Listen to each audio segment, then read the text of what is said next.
when I put it in service mode, you have to have one of these actuators open. So I have the reheat actuator.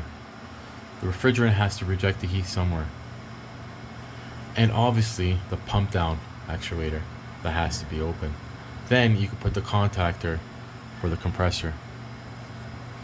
Once you have those on, you could turn on the AC valve, adjust your head pressure percentage in the logic, and that controls your fan. And you can see if your high pressure is communicating with it. Now, the way the system works is, if the system or the room humidity goes too high, this system has all these heat transfers flooded. So you got a coaxial where the water goes, you got a reheat coil for the air, and you got the AC. So the compressor is all flooded with these systems.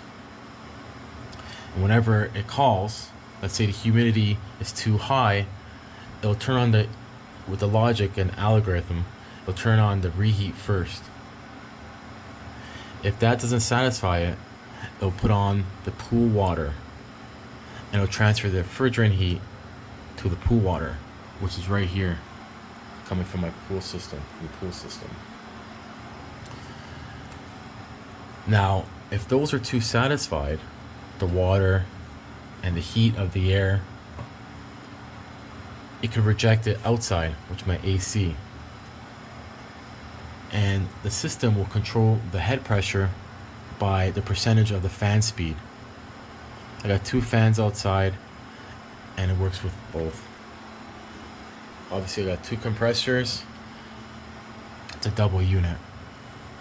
So if everything's satisfied, temperature, pool, humidity, this system is communicating with my boiler auxiliaries. So I have a pool auxiliary. It'll just warm up the pool if just the pool is getting too cool, or if the air is just getting cool, but everything else is met. There's another coil that my boiler loop is coming to. As you can see, boiler in and out auxiliary. That's my air heat. So again, we got a cool water actuator, we got a reheat, and an AC, and a pump down.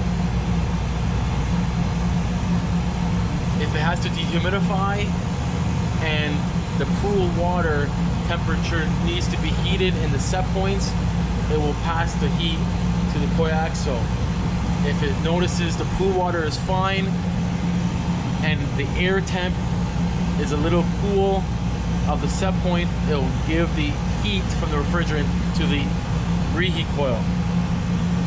If all those set points are satisfied,